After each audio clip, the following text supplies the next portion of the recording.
Bien, además de la gravedad del Sol y de los más cuerpos masivos del sistema solar,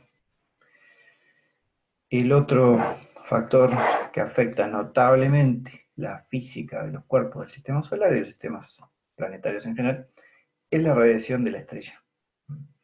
Y es lo que vamos a ver en este capítulo. Bien.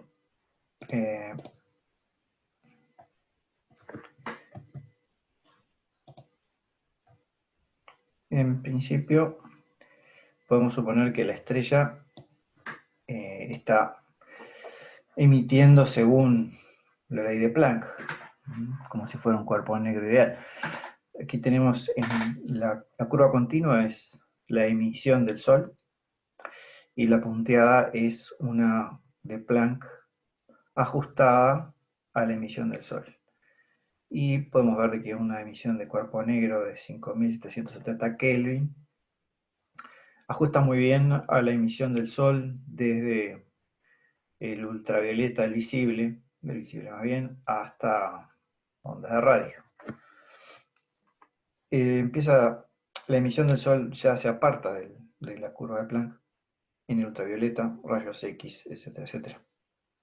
Pero hay que tener en cuenta que el apartamiento de la curva de Planck es en una región donde la intensidad cae notablemente, o sea, varios órdenes de magnitud. Quiere decir que la cantidad de energía emitida por el Sol es básicamente la que se obtiene de la curva de Planck teórica.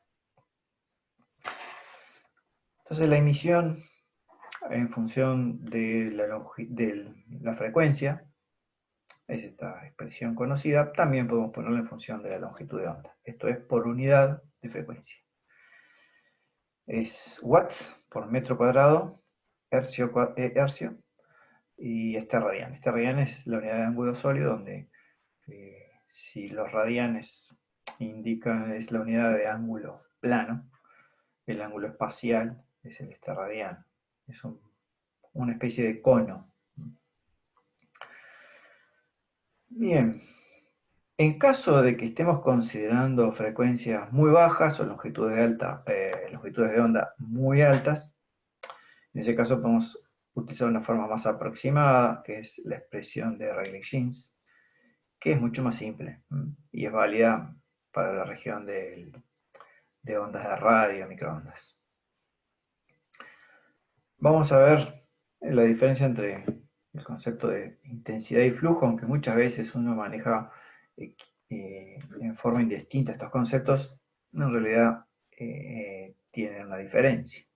La intensidad más bien va a una propiedad de la emisión y el flujo es lo que uno recibe y eso decae con la distancia al cuadrado. Si consideramos una superficie emisora, vamos a considerar un elemento de área de superficie emisora de A.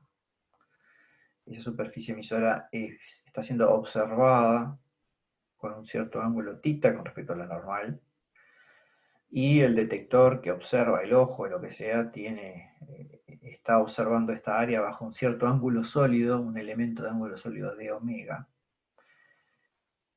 Entonces, la cantidad de energía que se recibe por el detector o la que se emite en este elemento de área en la dirección del cono de ángulo sólido es igual a el intervalo de frecuencia que estamos considerando, el intervalo de tiempo, el elemento de área, el coseno del ángulo, bajo el cual vemos el área esa, y el elemento de ángulo sólido. Todo esto es multiplicado por un factor que es justamente la intensidad, que depende de la longitud de onda, como ya vimos en el caso de Planck, y también puede depender de θ. Si no dependiera de θ sería isotrópico, pero normalmente la intensidad no es la misma en todas las direcciones. Normalmente se acepta que hay una simetría azimutal, pero con respecto a θ ya es clara la asimetría. A veces nos interesa la intensidad, que es este factor de proporcionalidad. y que es evidentemente una propiedad de la superficie, ¿cierto? Nos puede interesar la intensidad integrada en todo el espectro de frecuencia o de longitudes de onda. Es lo mismo integrar en uno o en otro. Las expresiones son distintas, pero el resultado es el mismo.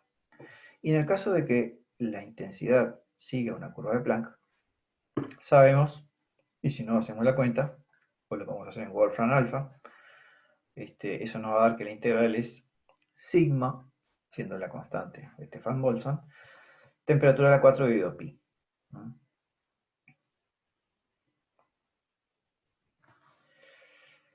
Ahora, esa es la intensidad integrada en todas las longitudes de onda.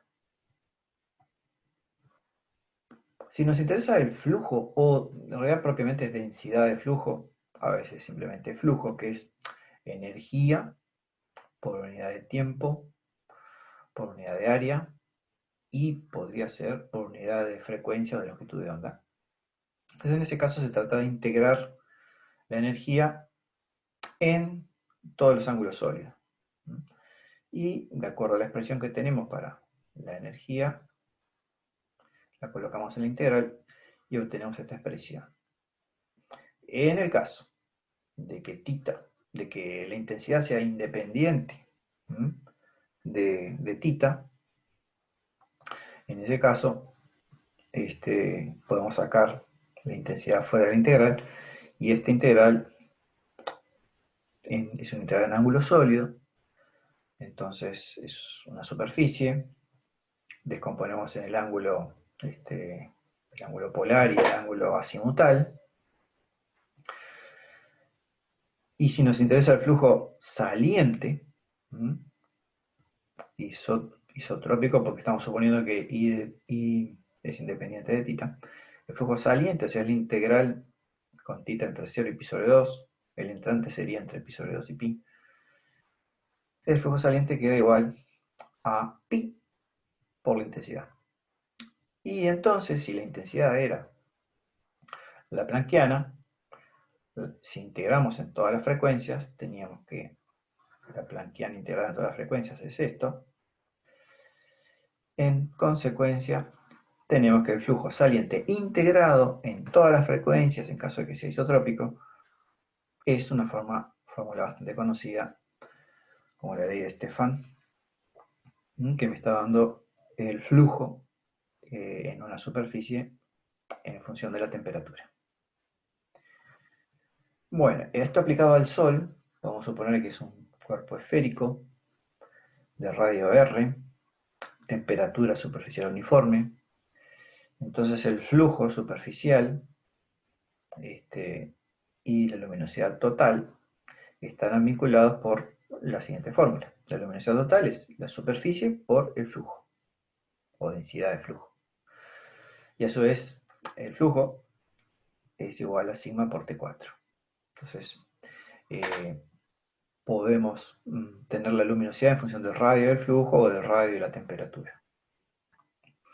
Muy bien, esa radiación sale del Sol y se va hacia el espacio. ¿Cómo se transfiere, cómo se transmite esa radiación? Eso es lo que está dado por la ecuación de transferencia radiativa. Si el medio, acá tenemos la fuente, que podría ser el Sol, la radiación que sale del Sol, se encuentra con un medio, que pueden ser partículas de polvo, gas, la atmósfera de un planeta, medio interestelar, y luego llegan al detector, que puede ser el ojo, un telescopio, lo que sea. Entonces, esos fotones van a encontrar obstáculos en el camino. Y la ecuación que modela la evolución de la intensidad al atravesar esos obstáculos es la ecuación de transferencia radiativa, que me está diciendo que la intensidad varía de la siguiente manera: decrece en función de la opacidad del medio, y puede incrementarse en el caso de que el medio emita, de que haya una cierta emisión. Entonces, tenemos que pensar que este medio es como obstáculos, entonces la fracción de área que ocupan estas partículas, estos obstáculos, esa fracción es la fracción que va a ser eliminada de la radiación inicial. Entonces siempre la intensidad eliminada de la intensidad inicial es proporcional a la intensidad, es siempre un porcentaje. Bueno, y se define como profundidad óptica este producto de la opacidad por el recorrido. De tal manera que en términos de tau, ahora la ecuación de transferencia radiativa nos queda de esta manera, donde hemos definido S como el cociente entre la emisión y la absorción, se llama función fuente. Si es un medio isotrópico, uno puede suponer que la función fuente es igual en todos lados, entonces la solución tiene esta forma. Entonces la opacidad y la profundidad óptica son cosas distintas. La profundidad óptica nos está dando una idea de cuánto el medio absorbe la radiación, independientemente del tamaño en unidades astronómicas, en parsecs o en kilómetros que tenga la nube que absorbe.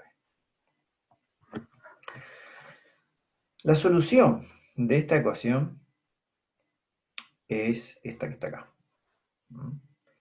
La intensidad proveniente, yo estoy en el detector, la intensidad que yo observo proveniente de una profundidad óptica tau, la profundidad óptica aquí sería 0 y va creciendo a medida que yo voy intentando observar fotones que vienen de más lejos respecto a mi detector. La profundidad óptica crece en este sentido, hacia el Sol. La profundidad óptica se mide desde el observador.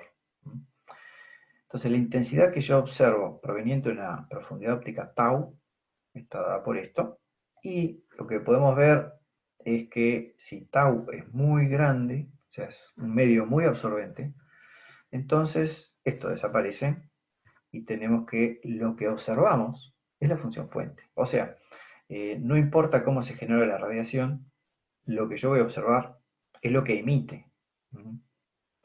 Es lo que emite la nube. Si no hay emisión, si la función fuente es 0, entonces lo que observamos es la intensidad original disminuida por este factor. Y si hay equilibrio térmico local, que eso sí se ve en astrofísica estelar, pero significa que todo lo que se absorbe se remite, básicamente, entonces se puede probar que la función fuente es la curva de Planck. Entonces, no importa cuál es la fuente inicial de energía, si el medio es profundo y hay equilibrio térmico local, lo que va a observar el observador es una curva planckiana, que más o menos es lo que pasa con el Sol. El Sol emite en rayos gamma y sin embargo lo que vemos es una curva de Planck. ¿Por qué? Porque en el interior del Sol se absorbe y se remite, se absorbe y se remite, el resultado final es una planckiana. Bueno, podemos vincular la profundidad óptica con el camino libre de los fotones, que es la distancia recorrida hasta que la intensidad decae en 1 sobre E. Esa es la diferencia de camino libre. Decae debido a la absorción del medio. Y esto es equivalente entonces, si la intensidad decae en 1 sobre E, entonces eso ocurre cuando tau es igual a 1. Y de donde deducimos que en realidad el camino libre medio es el inverso de la opacidad. Los fotones que recibimos del Sol provienen de distintas profundidades ópticas. Recibimos algunos que vienen de una profundidad óptica 0, o sea, la superficie, y 1, y 2, y 3, y hasta infinito. Pero claro, recibimos muy pocos fotones provenientes del centro del Sol,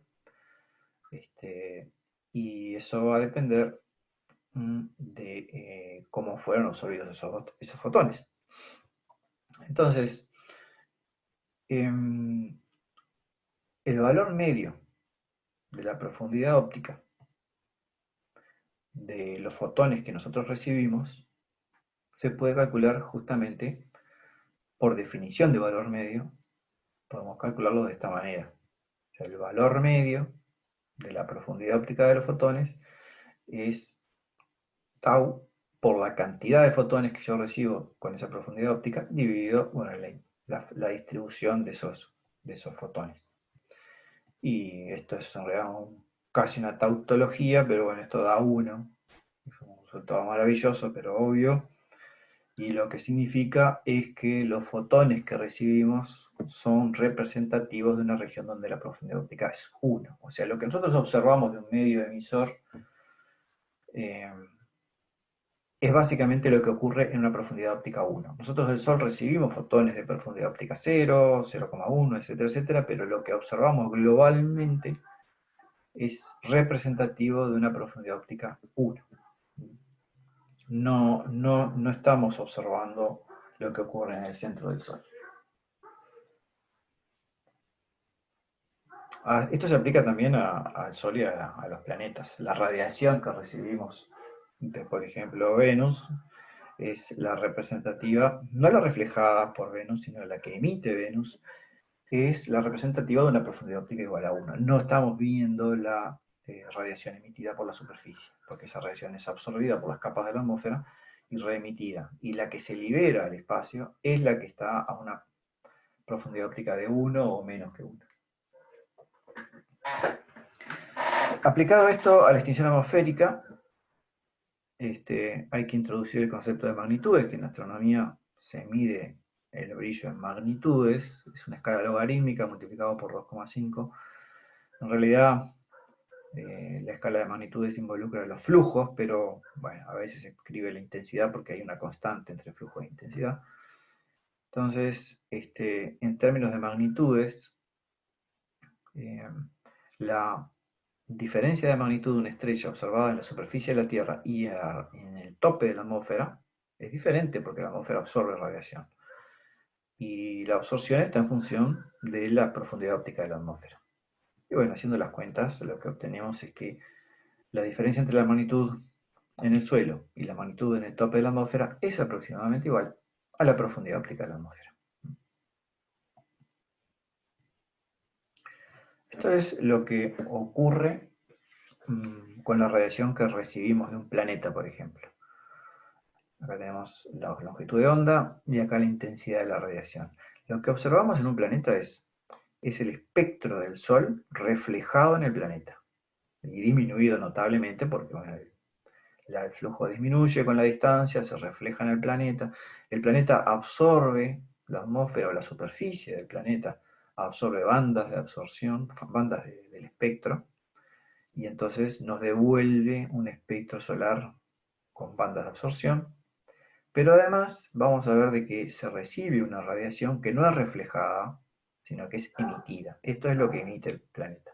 Porque la que no es reflejada es absorbida, y eso calienta el planeta, más bien es la superficie lo que se calienta, y se reemite. Y esa reemisión es en la región del infrarrojo. Y puede ser interesante determinar en qué punto del espectro la radiación reemitida es más intensa que la reflejada, porque eso significa que a partir de esta región el planeta brilla más por lo que emite que por lo que refleja. Vamos a considerar que tenemos el Sol, que tenemos un objeto, vamos a suponer que tiene forma esférica para simplificar, y que estamos en la Tierra. Queremos encontrar una expresión que me indique cómo varía el flujo que yo observo de este objeto. El flujo que yo observo de este objeto es el que sale del Sol, interceptado por el objeto, reflejado con un ángulo alfa, que no tiene por qué ser el mismo en todas las direcciones, y que yo detecto a una distancia delta del objeto. Empezamos por el flujo que sale del Sol. Ese flujo decae con la distancia, factorizado por este factor. Esta es la energía, o esto es proporcional a la energía que sale del Sol, y este factor es por la energía por unidad de área que llega a una cierta distancia R, que es la distancia a la que está el objeto. Pero el objeto intercepta, tiene una cierta sección eficaz, y lo que intercepta es esta cantidad de área. Entonces, esta es la luminosidad interceptada por el planeta. Pero no refleja todo, porque no es un reflector perfecto, entonces acá justamente se introduce un parámetro nuevo que es el albedo. De tal manera que lo que se refleja es la incidente por el albedo. Así es como se define el albedo Bond, es un albedo global, integrado en toda la longitud de onda, que indica cuánta luminosidad reflejada con respecto al incidente. Entonces, el planeta refleja y yo lo observo a una cierta distancia delta. A esa distancia delta, el flujo que yo recibo, que yo observo, es la luminosidad reflejada dividida por una esfera, por la superficie de una esfera de radio delta. Por lo tanto, acá tengo el flujo recibido, o sea, la energía por unidad de área recibido a una distancia delta, multiplicado por una función. Una función que se llama función de fase, que me dice cómo el planeta se le ocurre reflejar en función del ángulo alfa. Probablemente refleje mucho en alfa 0 y poco en alfa 90 y capaz que nada en alfa 180. La forma en que el planeta refleja la luz está por esta función de fase. Más o menos podríamos decir que tiene una forma parecida, pero para todos, pero en realidad hay grandes diferencias. Y hay una constante acá de normalización, porque la idea es que phi de alfa es 1 en alfa igual a 0. Entonces hay que poner una constante para normalizar. La constante de normalización, bueno, se impone haciendo que la integral del flujo observado en toda la superficie, con alfa de 0 a 180, sea igual a la reflejada. Así que haciendo estas cuentas, obtenemos que esa constante de normalización es simplemente esto. Para poder hallar la constante necesito la función de fase. Acá tenemos diversas funciones de fase para distintos cuerpos. Todas arrancan en 1, porque están justamente esa es la idea de la normalización. Este es un modelo ideal con líneas trigonométricas, pero los cuerpos más o menos se apartan de esa forma ideal. Y en general pueden observar que tienen como una tendencia a crecer rápidamente cerca de ángulo cero, ese es lo que se llama efecto de oposición. Cerca de alfa cero, que es cuando el objeto está en oposición, ya estaríamos acá nosotros, alfa sería cero, la intensidad reflejada o el flujo crece rápidamente. Y fíjense que hay hay reflexión incluso a ángulos próximos a 180, o sea que incluso en esta región algo de luz se refleja.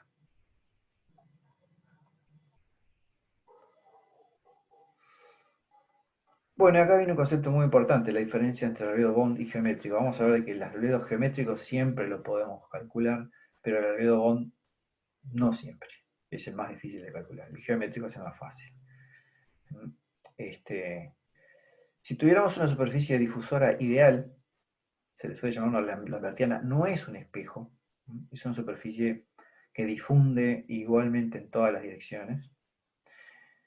El albedo se define como 1, o sea, todo lo que se recibe se refleja. Y la ecuación de difusión tiene esta expresión. Está bien, refleja más en ángulo fase 0. Y no refleja nada entre 90 y 180. O sea, según un coseno en esta región, y acá no refleja nada. O sea, es como si fuera un disco, ¿no? Es como si fuera un disco plano. Entonces, el albedo geométrico, bueno, en ese caso se puede probar, ya que tenemos la función de fase, que la constante de normalización de esa lambertiana es 4. Se llama albedo geométrico a la relación entre el flujo observado en fase 0, o sea, tiene que estar en fase 0 del objeto, y la que se observaría si tuviéramos una superficie ideal con una sección eficaz igual a la del del planeta que estamos observando. O sea, de acuerdo a lo que dijimos, sería el flujo observado en fase cero dividido el flujo de una lambertiana, o sea, de una superficie ideal. Por lo que vimos, obtenemos esto y en el caso de la superficie ideal el albedo es 1 y la constante es 4, entonces nos queda esto. De donde el albedo bond se puede escribir de esta manera, donde Q es la integral de fase.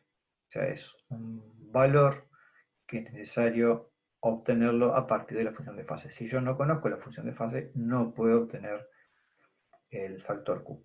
Entonces, el albedo geométrico siempre lo vamos a poder obtener, pero para deducir el albedo bond a partir del albedo geométrico es necesario conocer la función de fase. Es interesante que el albedo geométrico también es igual al cociente del flujo reflejado dividido el flujo incidente. En términos de flujo reflejado, no de observado, sino de reflejado e incidente. Y bueno, eso lo podemos ver de la siguiente manera. El flujo reflejado es la luminosidad reflejada dividido a la superficie del planeta por la función de fase en alfa igual a 0 y la constante de normalización. A su vez, el flujo reflejado era igual a esto, de donde, al hacer el cociente, flujo reflejado y flujo incidente, obtenemos P. O sea que el albedo geométrico también se puede poner en función del flujo reflejado sobre el incidente. Pero se entiende mucho mejor el concepto si pensamos en que el albedo geométrico es el flujo observado en fase cero, cosa que se puede observar, y el que se observaría si la superficie fuera ideal. Tenemos una manera de vincular el albedo geométrico con observables, porque el flujo observado en fase cero es el reflejado factorizado por estos factores que indican la superficie del planeta y la distancia a la que estoy yo. El área de la superficie del planeta y el área obtenida a partir de una esfera de radio igual a la distancia planeta-Tierra. El reflejado, como dijimos, es esto, y a su vez el incidente lo podemos poner en términos de los valores del Sol y la distancia heliocéntrica del planeta. Entonces existe una relación entre el flujo observado y el albedo geométrico. O sea, yo debería medir esto con un detector que me mida la cantidad de fotones que recibo. Todos estos son parámetros conocidos y entonces despejo el albedo geométrico. Que debo tener por acá. Acá tenemos un ejemplo de cómo se obtiene el albedo geométrico.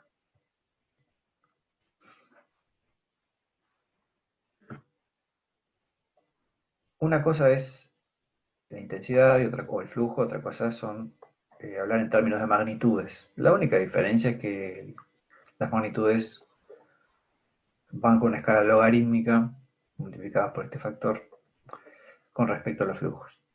Podemos hablar de magnitudes observadas y absoluta, y hablamos de magnitud absoluta cuando referimos el flujo o la magnitud para ciertos valores fijos de las distancias y el ángulo de fase. La relación entre la magnitud que observo y la magnitud del Sol, por ejemplo, o de la Luna, o de un planeta, o de una estrella, siempre es de esta manera. Es el flujo observado dividido el flujo del Sol multiplicado por esto. Logaritmo multiplicado por esto.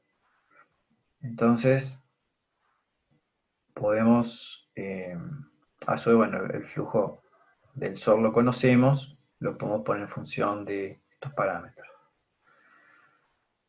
Y como el flujo observado, a su vez, es igual a una cierta cantidad de cosas constantes por la función de fase y por este factor geométrico, entonces tenemos que la magnitud observada termina siendo igual a una constante menos 2,5 logaritmo del flujo observado. O sea, la magnitud observada es una relación sencilla con el flujo observado. Y esta constante, si en este En esta expresión ponemos esto que está acá, lo que vamos a obtener es esto, que la magnitud observada depende de la distancia del planeta al Sol, del planeta a la Tierra, del ángulo de fase y un montón de constantes. Todas esas constantes se agrupan en este constante que se llama h, que se conoce como magnitud absoluta. ¿Por qué? Porque es la magnitud que yo observaría si el cuerpo estuviera a una unidad astronómica del Sol, una unidad astronómica de la Tierra y ángulo de fase 0. En ese caso todo esto es 0 y lo observado sería igual a h. Eso es una definición de magnitud absoluta. Entonces, cuando nos referimos a la magnitud de un asteroide, por ejemplo, la observada puede ser cualquier cosa, pero me interesa la absoluta, que es la que tendría si estuviera a, a estos valores de distancias y de ángulo de fase. Si la magnitud es muy alta, el brillo va a ser muy bajo y el radio o el albedo va a ser muy pequeño. El albedo para un planeta no necesariamente es uniforme. Acá tenemos el caso de la Tierra. Tenemos que en función de la latitud geográfica, el albedo varía muchísimo. Es muy alto en las regiones donde hay hielos. En el sur, más o menos, es constante a lo largo del año, pero en el norte cambia muchísimo porque en la medida que se retiran los hielos, el albedo baja notoriamente.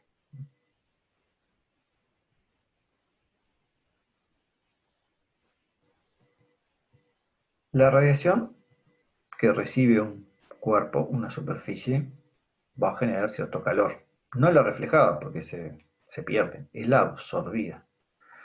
La radiación absorbida, la cantidad de energía por unidad de tiempo absorbida, va a ser igual al flujo incidente, que es este que está acá, por la sección eficaz, o sea, lo que intercepta el planeta, por 1 menos el albedo, porque la fricción dada por el albedo fue lo que se reflejó, lo que se perdió, y lo que se absorbió es este factor. Asumimos que hay equilibrio térmico, es decir, que todo lo que se absorbe se remite. De lo contrario, estaría o enfriándose eternamente, se congelaría, o calentándose eternamente y se fundiría. Entonces, bajo la hipótesis de equilibrio térmico, entonces podemos suponer que toda la luminosidad absorbida es reemitida. Y asumimos que reemite como Planck, o sea que la luminosidad reemitida tiene que verificar esto. Esta sería la superficie que emite el cuerpo, el planeta. Si es un rotador rápido, la la temperatura es más o menos uniforme y reemite en toda la superficie. Entonces la superficie emisora es 4πr2.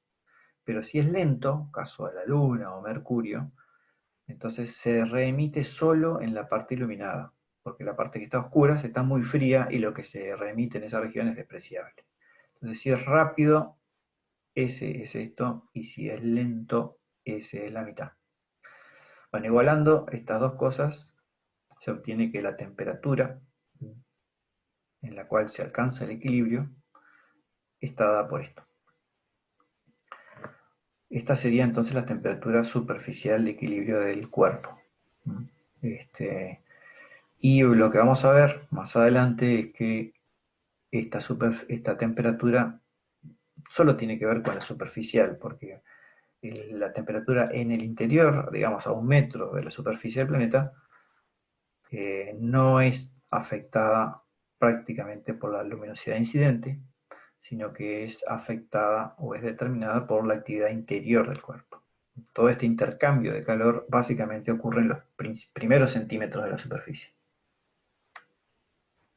Puede ser de que el cuerpo, por ejemplo, yo observo Venus y la temperatura que yo observo de Venus, midiendo la radiación emitida, no es esta. Porque esto en realidad se refiere a la temperatura referida al balance de energía. Pero si el cuerpo tiene una emisión, por ejemplo Júpiter, Júpiter tiene una fuente interna de calor, entonces la temperatura que yo observo es superior, porque la energía que está administrando Júpiter es la que le llega del Sol, pero también su propia energía. Entonces la temperatura efectiva que puedo observar de Júpiter es superior a la que obtengo de la condición de equilibrio térmico que puedo deducir a partir de su albedo que puedo medir. Aquí tenemos cómo sería la temperatura para el extremo de un rotador muy lento, que sería un objeto que rota con un periodo de 1.000.000 de años, lo cual es una locura, y otro, acá tenemos el caso más rápido, que rota con 2 horas. Es un objeto como Mercurio, que a lo largo del día, este sería el mediodía, medianoche, ¿cómo variaría su temperatura? Un ejemplo. Si rota muy lentamente, la temperatura tiene variaciones drásticas entre el día y la noche. Y si rota rápidamente, la temperatura no varía tan drásticamente entre el día y la noche porque todos los hemisferios son más o menos calentados en forma uniforme. Acá tenemos otro ejemplo. Este es un rotador lento, en donde el perfil o las curvas de igual temperatura, las isotermas, son concéntricas al punto subsolar, o sea, el Sol estaría en el cenit en este punto. Y si rota rápido, en cambio, las isotermas serían curvas paralelas al ecuador del planeta. Acá tenemos las temperaturas de los planetas, las que se pueden predecir a partir del modelo de equilibrio térmico, y las observadas. En Mercurio las observadas son muy variables porque el hemisferio que está a oscuras es muy frío y el hemisferio iluminado es muy grande. En el caso de Venus, la observada es totalmente fuera de lo predicho por el modelo, porque acá hay un efecto invernadero, que vamos a ver más adelante. En el caso de la Tierra, el efecto invernadero es mucho menor. En el caso de Marte, el efecto invernadero no hace mucho. Júpiter emite más que lo que recibe, por eso la temperatura efectiva observada es superior, y los demás planetas más o menos están en la misma. Bien, pero la temperatura en realidad no es uniforme a lo largo de la superficie del planeta, especialmente si rota lentamente. Y se puede calcular la temperatura en función de la distancia cenital del Sol o la altura del Sol. Si el Sol se encuentra a una distancia cenital z, en un cierto planeta cualquiera, entonces el flujo absorbido por la superficie va a estar dado por esta expresión, donde r es la distancia del Sol al planeta. Y el remitido va a estar dado por esto, es energía por unidad de área. Igualando ambas expresiones se obtiene cómo varía la temperatura en función de la distancia cenital del Sol vista desde algún lugar del planeta. Y eso nos permite también calcular la insolación, que es la cantidad de energía recogida a lo largo de un día. Entonces esta sería la energía recibida por unidad de área en cierto instante. Tenemos que integrar entre que el Sol sale y que se pone, es una integral en el tiempo. En vez de integrar en el tiempo, podemos integrar en el ángulo horario del Sol, que si el planeta rota uniformemente, la relación es sencilla entre el tiempo y el ángulo horario.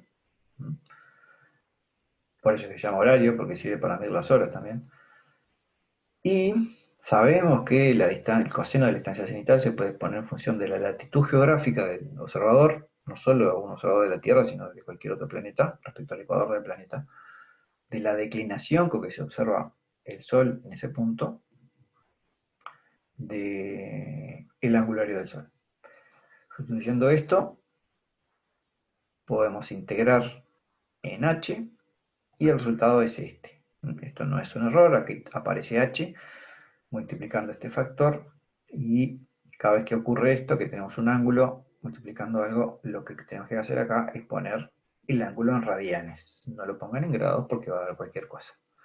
Entonces, la insolación, o sea, la cantidad de energía por unidad de área a lo largo de todo el día, va a depender de todo esto que está acá. Donde HP es el ángulo de puesta del Sol. El ángulo de puesta del Sol también lo relacionamos con la latitud y la declinación del Sol. Bien. Las variaciones de esta insolación a lo largo del año generan las estaciones.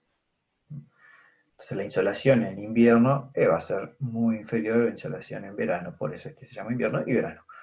Pero a su vez los planetas que tienen órbitas muy excéntricas, a lo largo del año este factor les va a cambiar mucho y eso hace que las estaciones sean diferentes en los hemisferios.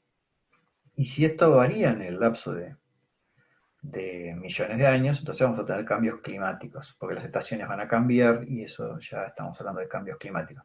Acá tenemos cómo sería la insolación en escala de colores según la época del año y la latitud geográfica. Polo norte por acá, y polo sur por acá abajo. Este sería el Ecuador. Entonces tenemos que no hay insolación en estos meses porque no llega luz a las regiones polares, y hay mucha insolación en estos meses y al revés en el hemisferio norte. Ahora, la situación en Marte es diferente. Aquí hay una cierta simetría entre el hemisferio norte y el hemisferio sur, pero en Marte es completamente distinto porque la órbita es muy excéntrica y en consecuencia no hay un balance adecuado entre el hemisferio norte y el hemisferio sur. El hemisferio sur tiene más insolación que el hemisferio norte. Algunos datos para los planetas. Tenemos, lo que nos interesa acá es el albedo geométrico, no es el albedo Bond. Fíjense qué alto que es el de Venus o el de la Tierra. Esto es por causa de las nubes. O sea, las nubes generan un incremento notorio del albedo y por lo tanto una disminución de la radiación absorbida y por lo tanto una disminución de la temperatura de equilibrio. Las nubes generan albedo muy alto siempre.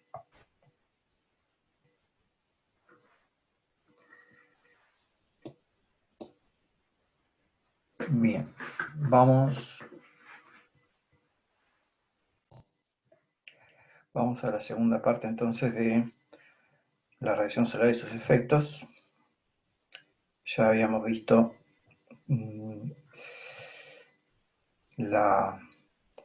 lo referido a la transferencia radiactiva, albedo, reflejado, absorbido, remitido, temperatura de equilibrio, insolación, y ahora vamos a los efectos que tienen que ver con las fuerzas que desarrolla la radiación solar sobre las partículas pequeñas, fundamentalmente.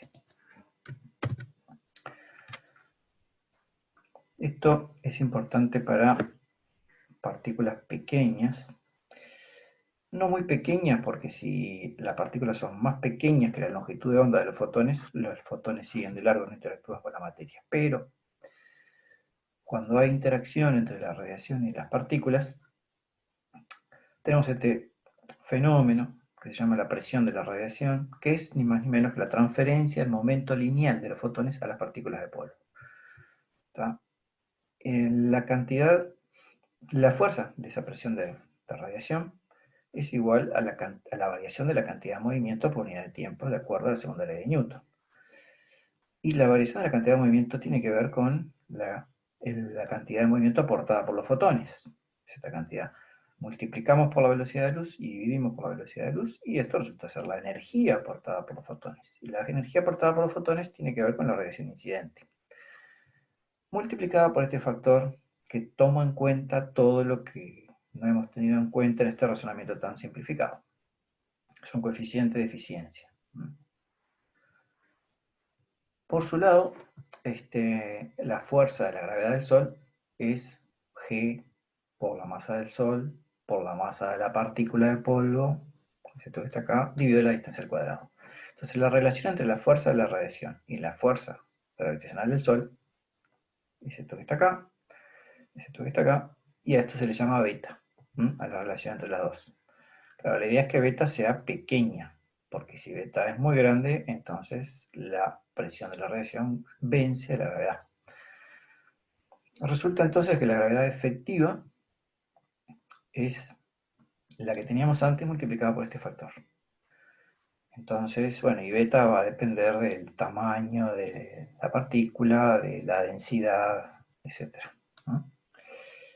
Si beta es muy grande, si es mayor que 1, se transforma en una fuerza repulsiva y la partícula escapa. Pero incluso ya si beta, siendo menor que 1, es bastante grande, esta fuerza resulta ser muy perturbadora y la partícula termina escapando del sistema.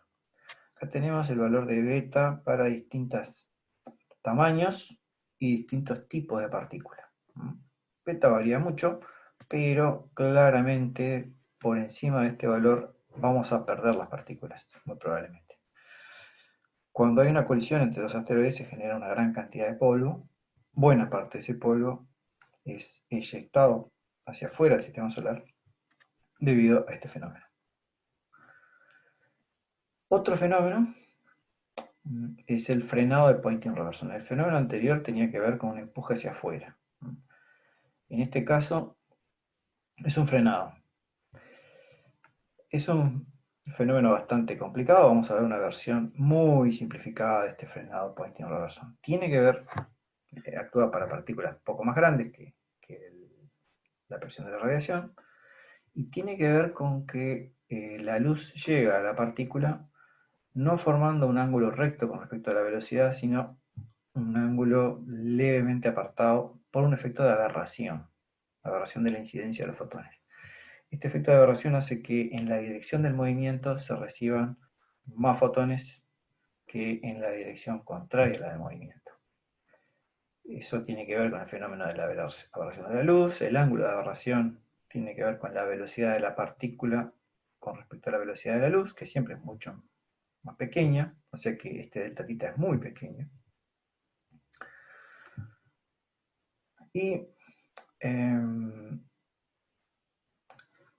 este factor B sobre C es la diferencia, o es proporcional a la diferencia de radiación entre el hemisferio hacia adelante y el hemisferio hacia atrás del movimiento, en la dirección del movimiento y en la dirección contraria.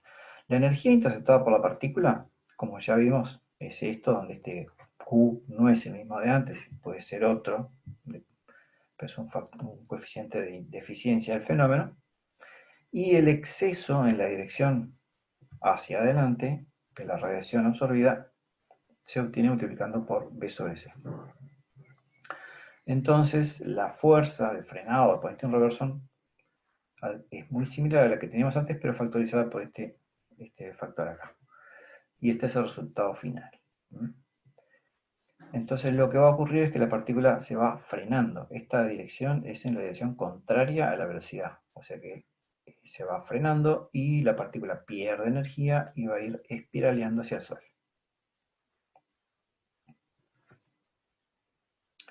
Otro efecto muy importante que afecta a cuerpos más grandes, del orden de metros a kilómetros, es el efecto de Yarkovsky, que tiene que ver con la inercia térmica del cuerpo.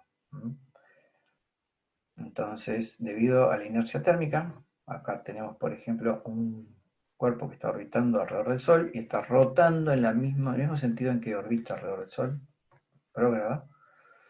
Entonces, el hemisferio iluminado es este, pero como está rotando y hay cierta inercia térmica, el punto más caliente no es el que está dirigido hacia el Sol, que sería el mediodía, sino que es el punto donde está transcurriendo la tarde. Acá está transcurriendo la mañana, mediodía y la tarde.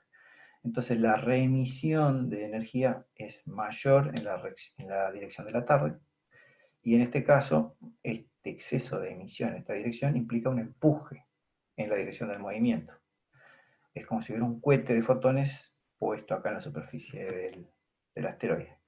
Y esto, en este caso, está incrementando la velocidad orbital y por lo tanto aumentando la órbita del objeto. El objeto lentamente se empieza a mover hacia afuera del Sol. Si el objeto gira en sentido retrógrado, entonces el efecto es el contrario. Se va frenando y el objeto empieza a espiralear hacia el Sol. son variaciones muy pequeñas las que ocurren del orden de milésimas de unidad astronómica por decenas o centenares de millones de años. Vamos a hacer una estimación muy grosera de cuál sería la fuerza de este efecto Yarkovsky. Vamos a suponer que tiene dos hemisferios. En un hemisferio está a una cierta temperatura. En un cierto lapso, este asteroide emite esta cantidad de energía, que es la energía por unidad de área, por el área del hemisferio, por el tiempo transcurrido. Pero en el otro hemisferio se emite lo mismo, pero vamos a suponer que está a una temperatura diferente. Y la diferencia de temperatura es delta T. Entonces la diferencia de energía emitida entre un hemisferio y el otro se obtiene derivando esto. Y lo que obtenemos es esto. Esto significa que se está emitiendo más energía del lado caliente en esta proporción. Y la fuerza que se genera, igual que antes, la fuerza por efecto Yarkovsky es, como habíamos visto antes, la cantidad de energía que se llevan los fotones por unidad de tiempo dividido la velocidad de la luz. Nos queda esta expresión. Esta es la fuerza. Si dividimos por la masa del objeto, 4/3 pi r cubo por la densidad, tendríamos la aceleración de Yarkovsky, que como vimos es en la dirección del movimiento o contraria al movimiento dependiendo de cómo rote. Lo que importa es que la aceleración de Yarkovsky es altamente dependiente de la temperatura superficial, que a su vez va a depender del albedo y de la distancia, la temperatura de equilibrio, la distancia del Sol. Entonces el efecto Yarkovsky es despreciable en la región transneptuniana, pero muy importante en la región de los asteroides. Y también es proporcional a la diferencia de temperatura, o sea que si hay muy baja conductividad, entonces probablemente haya altas diferencias, grandes diferencias de temperatura y el efecto Yarkovsky sea importante. Esto parece explicar que los asteroides metálicos tienen una exposición a los rayos cósmicos menor que los pétreos. Eso lo vamos a ver más adelante, pero cuando un objeto se genera por la colisión, por la destrucción de un padre, entonces comienza a ser expuesto a los rayos cósmicos. Lo que vemos es que los meteoritos metálicos están menos tiempos en el espacio. Menos tiempo. ¿Por qué? Bueno, la idea es más o menos esta. Cuando un asteroide se encuentra con otro, colisionan, generan un montón de fragmentos, y algunos se mueven muy rápido y otros se mueven muy lento. Los que se mueven más rápido son los que tienen un efecto Yarkovsky grande. Los más lentos, los que tienen una conductividad térmica muy alta, entonces la temperatura es casi uniforme, se mueven mucho más lento. Entonces los más rápidos llegan rápidamente a estos lugares donde están las resonancias, y una vez que entran en las resonancias, la excentricidad crece, entra en ese mecanismo de las resonancias, la excentricidad crece y terminan chocando con la Tierra y nosotros los recogemos como meteoritos. En consecuencia, el viaje que hicieron los meteoritos desde que se originaron hasta que llegaron a la Tierra depende del tipo de meteorito. El pétreo lo hace rápidamente y el metálico lo hace lentamente. Y el efecto Sharp es emparentado con el efecto Yarkovsky, esto debido a las iniciales de tres investigadores cuyos apellidos son bastante impronunciables, y tiene que ver con la rotación. Es debido a que al incidir la radiación solar vimos que había un incremento de la velocidad orbital, pero también afecta la rotación. Esto genera un momento que hace cambiar la rotación del objeto, cambia la velocidad y cambia también el eje de rotación del objeto. Entonces hay una variación de las propiedades rotacionales conocida como efecto Sharp. Otras fuerzas, debido a la radiación solar, son las llamadas no gravitacionales en los cometas. Esto es porque en un cometa, además de la gravedad del Sol, actúa el fenómeno de la sublimación de los gases. Como los cometas tienen hielos en la superficie, Al ser expuestos a la radiación solar intensa, los hielos se subliman, a veces explosivamente, y esto genera jets de materia, que generan empujes en la dirección contraria. Y esto genera aceleraciones en varias componentes que hacen cambiar la rotación del objeto, pero también la órbita. Eso se modela con unos coeficientes que más adelante vamos a ver. Finalmente, hay otro efecto que es el frenado por el viento solar. El viento solar no es una radiación electromagnética, es un flujo de protones y electrones que salen del Sol a cientos de kilómetros por segundo. Afecta a partículas muy pequeñas, a aquellas partículas que la radiación solar no les hace nada porque son demasiado pequeñas y entonces los fotones siguen de largo. Pero en cambio, estos que son protones y electrones pegan y generan una presión. El tema es que el efecto es debido, el efecto neto, es debido a un efecto de aberración. Los fotones, los protones y los electrones inciden sobre la partícula de polvo, no a 90 grados con el vector velocidad, sino que forman un cierto ángulo debido al fenómeno de la aberración. El mismo fenómeno de aberración de la luz, solo que acá es aberración como la de la lluvia, o aberración de una lluvia de protones. Entonces, como la velocidad de los protones y electrones es muy inferior a la velocidad de luz, el ángulo de aberración es mayor, y en definitiva lo que siente la partícula de polvo es que recibe más protones y electrones en la dirección del movimiento que en la dirección contraria. O sea, enfrentado a su velocidad, recibe más que en la dirección de su velocidad, y eso genera un frenado. Por lo tanto, la partícula tiende a caer hacia el Sol. Pero por otro lado, si la partícula es cargada, va a haber una interacción eléctrica y el movimiento va a ser más complicado. Muchas veces las partículas cargadas, los iones, son arrastrados por el viento solar hacia afuera del Sol, porque esa es la dirección en la que se mueve. Entonces, es un fenómeno bastante complicado. Y acá tenemos algunos de los conceptos que serían los fundamentales que hemos visto en esta clase de radiación solar.